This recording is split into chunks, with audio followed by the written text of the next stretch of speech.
Assalamualaikum warahmatullahi wabarakatuh.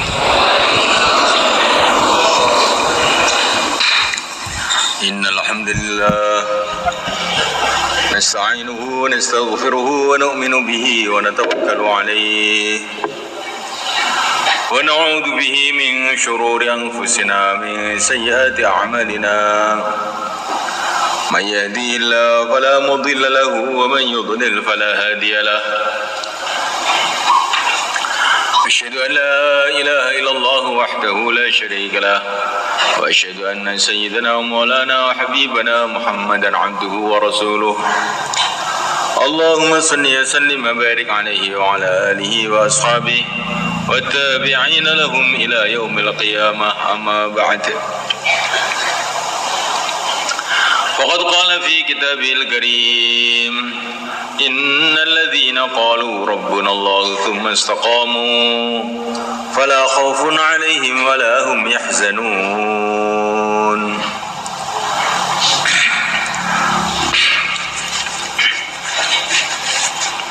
Hadirin dimuliakan,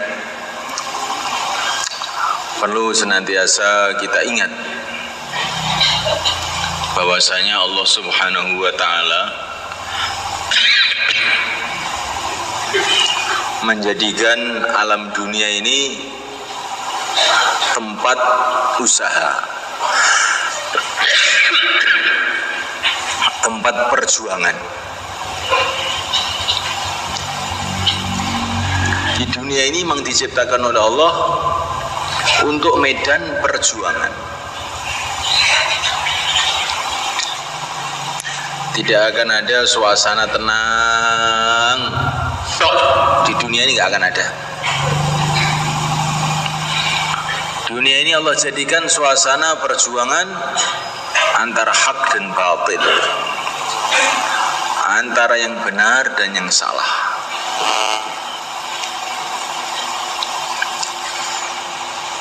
Maka pertama kali manusia yang dikirim oleh Allah ke dunia ini, yaitu kakek kita Adam alaihissalam, maka beliau ini seorang nabi, seorang rasul yang ditugasi untuk berjuang. Perjuangannya apa? Ngajak manusia untuk mengenal Allah, taat kepada Allah, akhirnya hidupnya dibarokai oleh Allah, masuk surga Allah. Itulah kerjanya Mbah Nabi Adam dulu. Dan ini terus berantai. Nabi Adam wafat diganti oleh Nabi Syes alaihissalam. Nabi Syes wafat diganti Nabi Idris alaihissalam. Nabi Idris wafat diganti oleh Nabi Nuh alaihissalam. Diganti nabi sampai yang terakhir, yaitu Sayyidul Anbiya, pimpinan dari seluruh nabi, yang mulia baginda Muhammad sallallahu alaihi wasallam.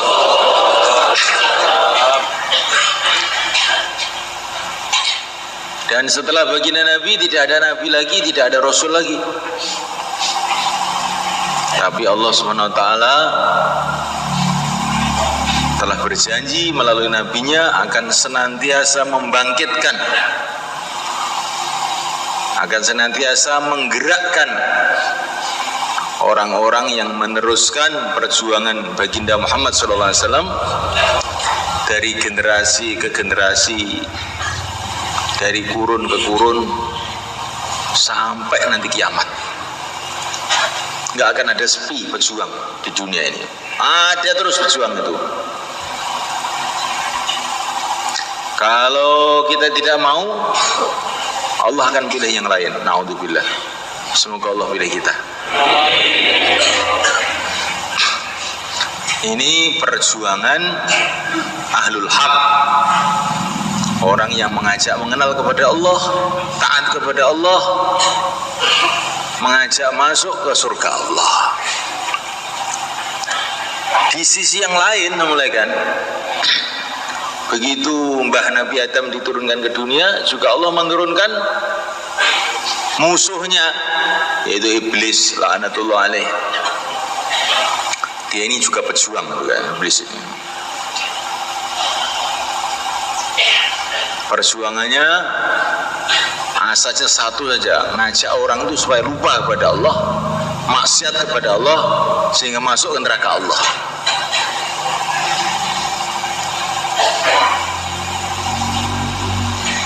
Para nabi, para rasul, pejuang-pejuang hak ini,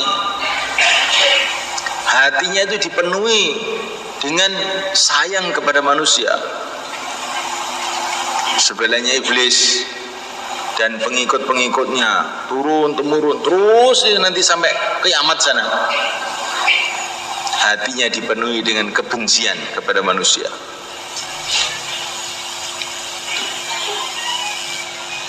Para nabi, para rasul ini pikirnya tidak akan bisa tenang, tidak akan bisa tentram sebelum manusia ini berjalan pada jalan yang benar, mendapatkan ridho Allah, masuk surga Allah. Sebenarnya iblis ini nggak bisa tenang dia kalau belum melihat manusia itu celaka masuk neraka. Kalau ada orang mati dalam keadaan iman, maka iblis marah.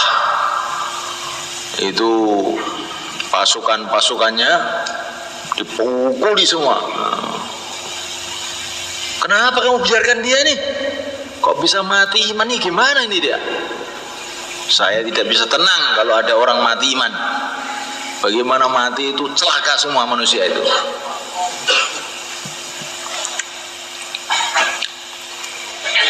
Hadirin dimulakan, para nabi, para rasul dan pengikut-pengikutnya sampai hari kiamat.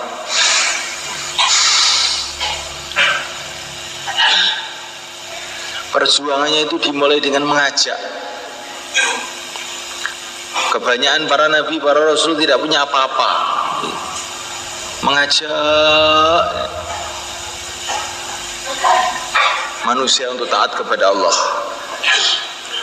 dengan mengiming-iming manusia dengan janji yang hak dari Allah. Kalau kamu taat kepada Allah, Allah akan memberkati kehidupan kamu. Kubur kamu akan menjadi pertamanan surga. Kamu akan masuk surga selama-lamanya. Dan memberikan ancaman kepada manusia, kalau kamu tidak taat kepada Allah, siapa saja kamu, orang kaya, orang miskin, siapa saja, kalau kamu tidak taat sama Allah, akan datang satu masa kamu diazab oleh Allah dan kamu tidak akan bisa lari, tidak akan bisa lepas.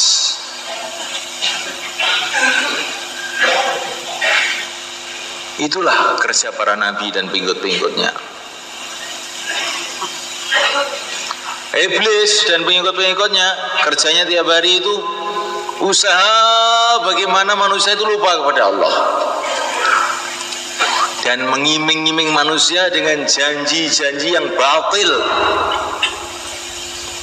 Kalau kamu tidak taat sama Allah, nanti enak hidup kamu. Tapi kalau kamu taat sama Allah, susah. Iblis itu begitu, kerjanya tiap hari begitu. Kalau kamu tidak taat sama Allah, kamu akan jadi kaya. Kalau kamu taat sama Allah, miskin, susah. Padahal iblis itu sendiri itu nggak punya apa-apa sebenarnya. Dia ngiming-ngiming harta, dia sendiri nggak punya harta. Dia menakut-nakuti orang, dia ini nggak punya apa-apa. Iblis itu nggak punya pedang, ya, nggak punya bom, nggak punya bedil, nggak punya apa-apa. Kerjanya itu nakut-nakuti orang sama ngiming-ngiming orang. Bikin lupa manusia kepada Allah. Bahkan diusahakan sama sekali jangan ingat sama Allah. Bahkan usaha bagaimana manusia itu ingkar sama Allah, tidak kenal sama Allah sama sekali. Terus iming-iming, kalau maksiat itu enak, kalau taat itu susah, itu aja. Iblis nggak punya bedil, tapi kerjanya itu mbisi orang-orang yang punya bedil. Nggak punya bom, tapi mbisi orang-orang punya bom. Nggak punya duit, tapi yang kerjanya itu bisi orang-orang punya duit. Nggak punya pasukan, kerjanya dia itu bisi orang-orang punya pasukan, supaya mereka berjalan dengan penuh semangat menuju neraka Allah SWT. Begitu juga para nabi, para rasul nggak punya apa-apa semuanya.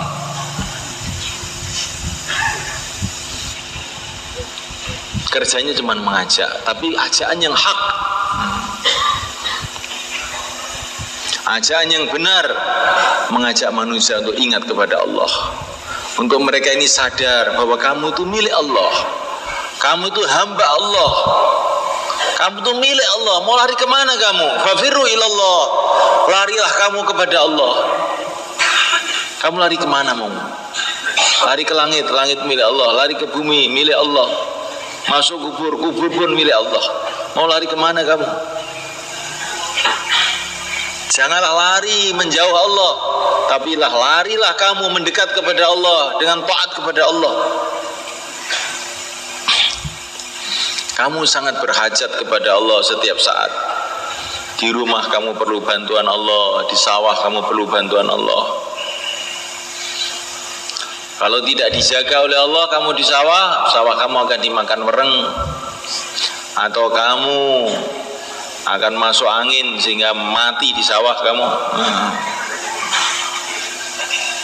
Kalau petani-petani kamu tidak dijaga oleh Allah, mereka akan berkhianat.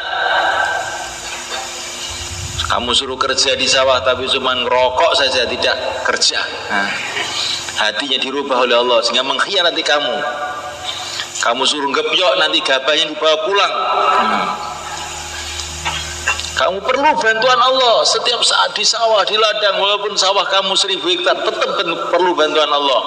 Walaupun seluruh dunia sawah kamu semua pun, kamu perlu bantuan Allah.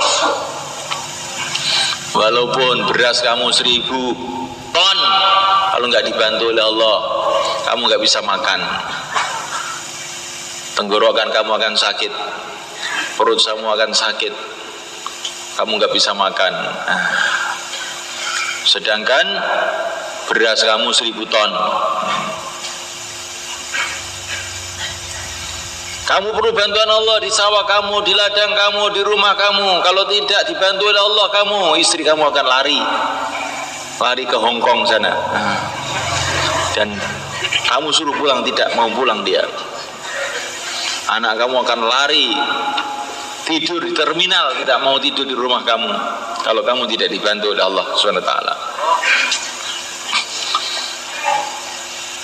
Kalau kamu tidak dibantu oleh Allah di kantor kamu, maka pegawai-pegawai kamu akan mengkhianati kamu. Kalau kamu tidak dibantu oleh Allah, bos kamu akan mengkhianati kamu, direktur kamu akan mengkhianati kamu, rakyat kamu akan mengkhianati kamu, presiden kamu akan menindas kamu. Pokoknya kalau kamu tidak ditolong oleh Allah, urusan apa saja kamu akan celaka. Ini dakwahnya para nabi. Tapi kalau kamu taat sama Allah, maka Allah akan berkahi kehidupan kamu. Di dunia ini akan datang kebaikan-kebaikan di rumah kamu, di ladang kamu, di mana saja. Kemudian kamu nanti di akhirat akan masuk surga Allah, di istana-istana dari emas, dari intan, sungai-sungai dari susu, dari madu, berkumpul dengan para nabi, para rasul, para wali-wali Allah, dikawinkan dengan bidadari-bidadari yang tambah hari tambah cantik aja, diladeni oleh wildanun mukhalladun, pemuda-pemuda yang ganteng-ganteng. Idza ra'aitahum hasibtahum lul'am manthura. Kalau kamu lihat, kamu kira kayak mutiara yang disebar karena saking ganteng-gantengnya itu. Dalam kehidupannya kekal abadi selama-lamanya. Kamu telah taat kepada yang Maha Kaya, maka kamu jadi orang yang kaya selama-lamanya. Kamu telah taat kepada yang Maha Kuasa, maka kamu jadi penguasa selama-lamanya. Kamu telah taat kepada yang Maha Kekal, maka kemuliaan kamu kekal selama-lamanya. Ini dakwahnya para nabi dan pengikut-pengikutnya sampai kiamat. Dakwahnya iblis sebaliknya. Kamu kalau taat perintah Allah susah. Kalau maksiat itu enak.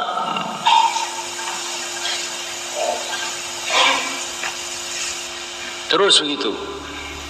Mereka mengiming-iming kita dengan kenikmatan-kenikmatan dunia. Para nabi mengiming-iming kita dengan kenikmatan-kenikmatan akhirat.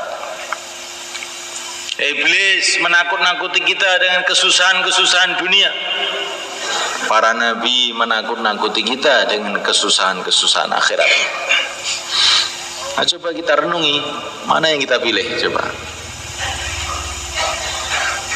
Nikmatnya dunia ini, kalaupun dunia ini ada nikmat, bagaimanapun nikmatnya juga tidak lama.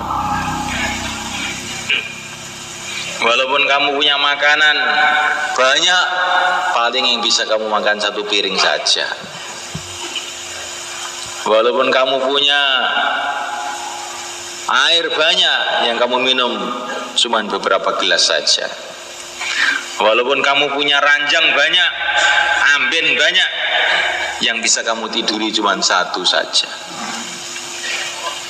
Walaupun kamu punya rumah banyak, yang bisa kamu tempati cuma satu saja.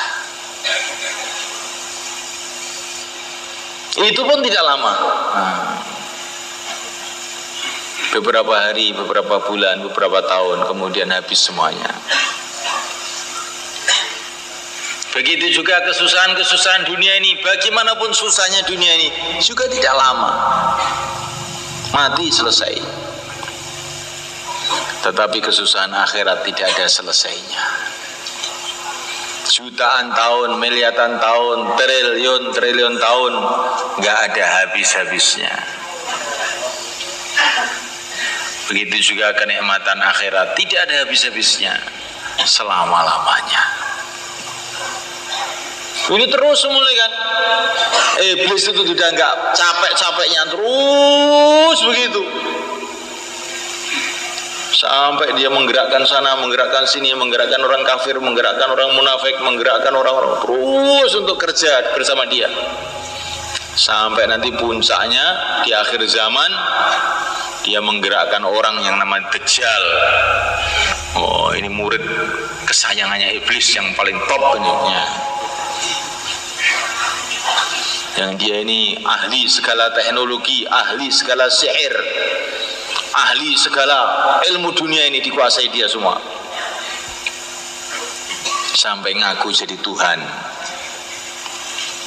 Banyak orang yang jadi ikut Dajjal nanti itu. Yang tidak mau ikut Dajjal, maka oleh Dajjal sumber-sumber ekonominya disumpet sama Dajjal. Maka orang-orang yang yakinnya dengan ekonomi bingung semua, akhirnya ikut Dajjal. Orang-orang yang yakinnya kepada kekuasaan, pada waktu itu seluruh dunia dikuasai Dajjal. Maka orang-orang tadi, wah ikut Dajjal saja, yang kuasa Dajjal loh sekarang. Nah, ikut Dajjal.